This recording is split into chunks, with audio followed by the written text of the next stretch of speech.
Carla at Papa Jomar may nangyayari sa birthday.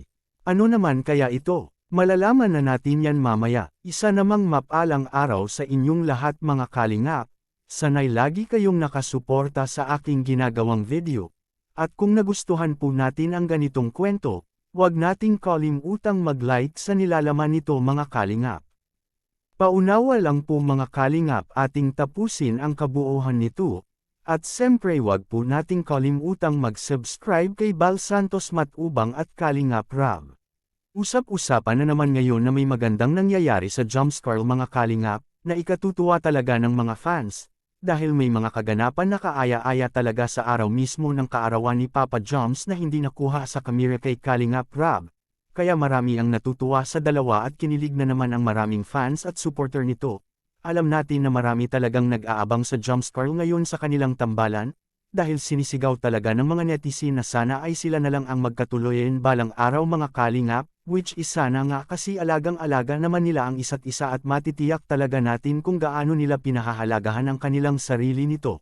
Kahit saan anggulo natin tingnan ay mapapasin talaga natin kung gaano sila ka-sweet, kaya mahal na mahal sila ng maraming mga fans, dahil napapasaya sila ng husto mga kalingap.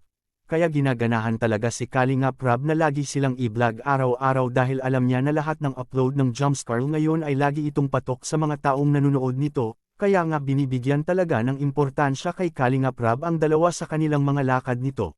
Marami na ring improvement sa dalawa at natatanggap ng mga blessing, lalo na nga ngayon si Carla kung ating mapapansin noon bago pa siya ma-i-vlog kay Kalingap Rab, ay sobra po siyang mahiyain noon na di pa sanay sa mga social media. Ngunit lumipas lang ng ilang taon ay malaki na talaga ang kanyang pagbabago na lalo siyang gumaganda at nasasanay na siya kung i-vlog man ito kay Kalingap Rab. Kaya dahil sa kanyang kasikatan ngayon marami na ang nas-iyan sa kanya, dahil nakakamit na niya unti-unti ang gusto niya sa buhay, lalo na ngayon ang kanyang bahay na mapahanggang ngayon ay tinatapos parent sa mga nagagawa sa bahay at malapit na nga itong matapos mga kalingap. Dahil sa kanilang kasikatan ngayon, marami na ang nakapansin nito na tila ba wala na sa love team ang kanilang pagtingin sa isa't isa, dahil makikita natin sa kanilang mga eksena na parang lagpas na sila sa kanilang tambalan na parang sila na nga mga kalingap. O kaya ginagawa lang nila ito ay para mapasaya nila ng gusto ang kanilang mga fans at viewers na laging nanonood sa kanilang mga video mga kalingap.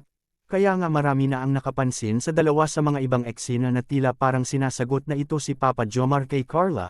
At ito ang patunay mga kalingap na kuhang-kuha talaga sa ibang nag-upload nito, tara sabay-sabay nating panuurin sa maikling video.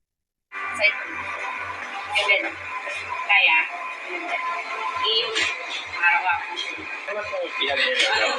hindi mo kami kailangan. Sige, sige lang. Sige? Yan. You are all that I'm feeling, I can't explain. When you need